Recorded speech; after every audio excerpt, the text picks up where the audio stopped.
प्यारे बच्चों, आज की इस 12th की क्लास में आप सबका स्वागत है। जैसा कि आपको पता है कि हम लोग 1857 का जो चैप्टर है उसे पढ़ रहे हैं। आज मैं आपके सामने लगभग 15 या 20 क्वेश्चंस वो क्वेश्चंस करूँगा जो एक लाइन के क्वेश्चन होते हैं या ऑब्जेक्टिव टाइप्स में आपको आने की चांसेस ज़्यादा होते हैं। आपको भी पता है कि CBSE के नए पैटर्न के हिसाब से अब ऑब्जेक्टिव टाइप्स क्वेश्चंस या एक नंबर या वन लाइनर क्वेश्चंस कम से कम 20 आपके एक क्वेश्चन पेपर में आएंगे। तो हम ताकि वीडियो ज़्यादा लंबी ना हो, आप इसको आसानी से देख सकें, ज़्यादा बातें ना करते हुए हम शुरू करते हैं। पहला क्वेश्चन आता है 1857 के विद्रोह की शुरुआत कब और कहाँ से हुई। तो इसका आंसर ऐसे होता है 1857 के विद्रोह की शुरुआत 10 मई 1857 को मेरठ छावनी से हुई। 10 मई 1857 मेरठ छावनी। दूसरा आता है कि विद्रोहियों ने अपनी कार्रवाई किस विशेष संकेतों के साथ शुरू की थी, कि उनका साइन क्या था कि अब क्रांति शुरू हो गई है। इसके थे बिगुल बजाकर और तोप से गोला दागकर। कौन कौन से संकेत से? शाम के समय तोप से गोला दागकर और बिगुल बजाकर। नेक्स्ट क्वेश्चन आता है आपका, लखनऊ, कानपुर और बरेली जैसे बड़े शहरों में साहूकार और अमीर भी विद्रोहियों के गुस्से का शिकार क्यों बने? इसलिए बने क्योंकि इन लोगों ने भी किसानों का उत्पीड़न किया था और ये अंग्रेज़ों के समर्थन में दिखाई दे रहे थे। समझ गए?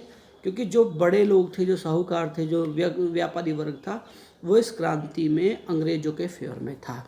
नेक्स्ट क्वेश्चन आता है, मई या जून 1857 में अंग्रेज़ों के पास विद्रोहियों की कार्रवाई का कोई जवाब क्यों नहीं था?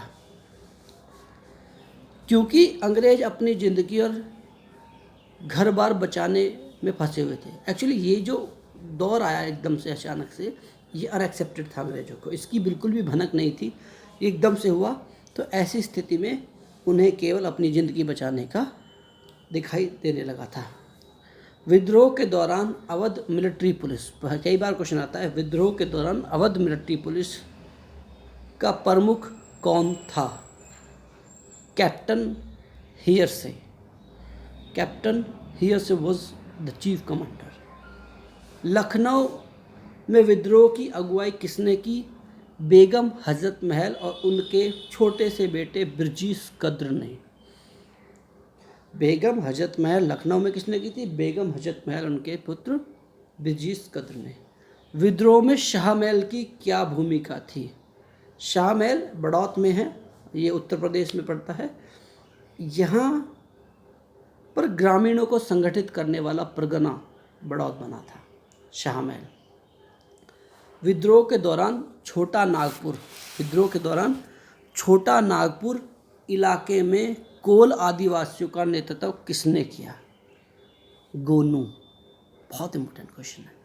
छोटा नागपुर क्षेत्र में गोनू ने कोल आदिवासियों का नेतृत्व किया था 1857 की क्रांति की ड्यूरेशन में। ओके। डंका शाह किसे कहा जाता था? मौलवी अहमदुल्ला शाह।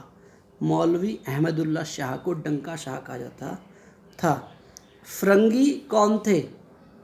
पश्चिमी देश से आए लोग जिन्हें भारत में अंग्रेज या फरंगी कहा जाता था। पश्चिमी देशों से आए लोग, समझ गए, उनको फरंगी या अंग्रेज कहा जाता था। नेक्स्ट क्वेश्चन आता है आपका, 1857 के प्रारंभ में उत्तर भारत में कौन सी अफवाह फैली थी?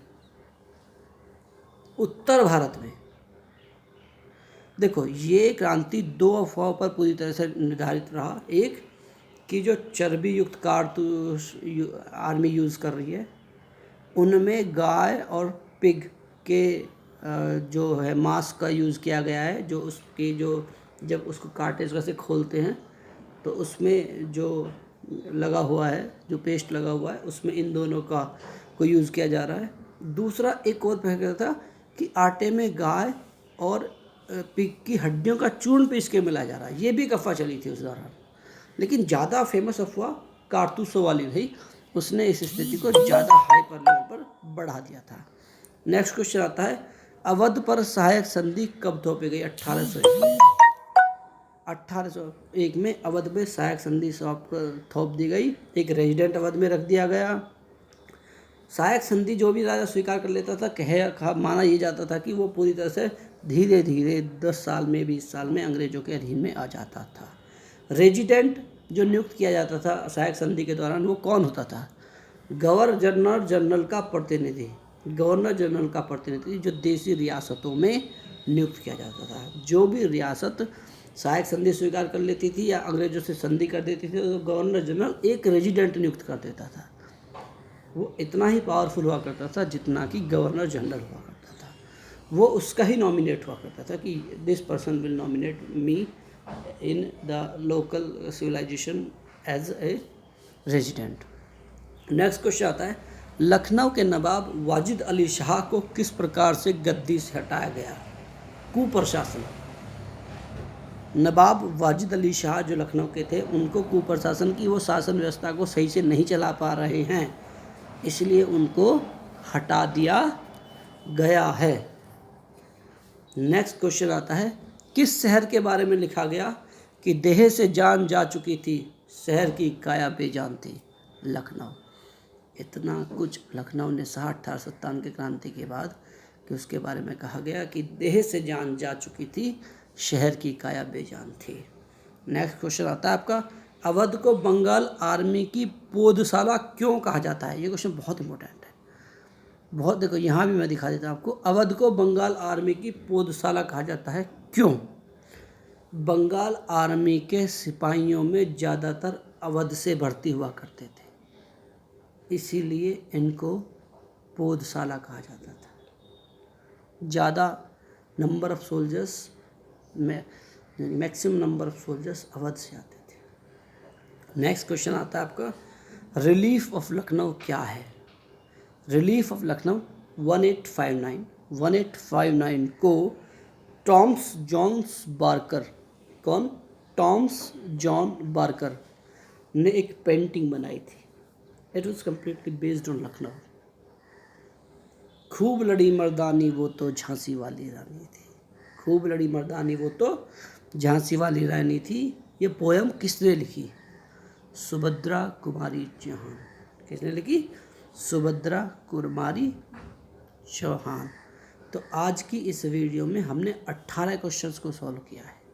इन 18 क्वेश्चंस को बच्चे अच्छे से करेंगे, और अगर किसी को कोई प्रॉब्लम आती है तो आप मुझे कमेंट्स करके भी पूछ सकते हैं। Thank you very much.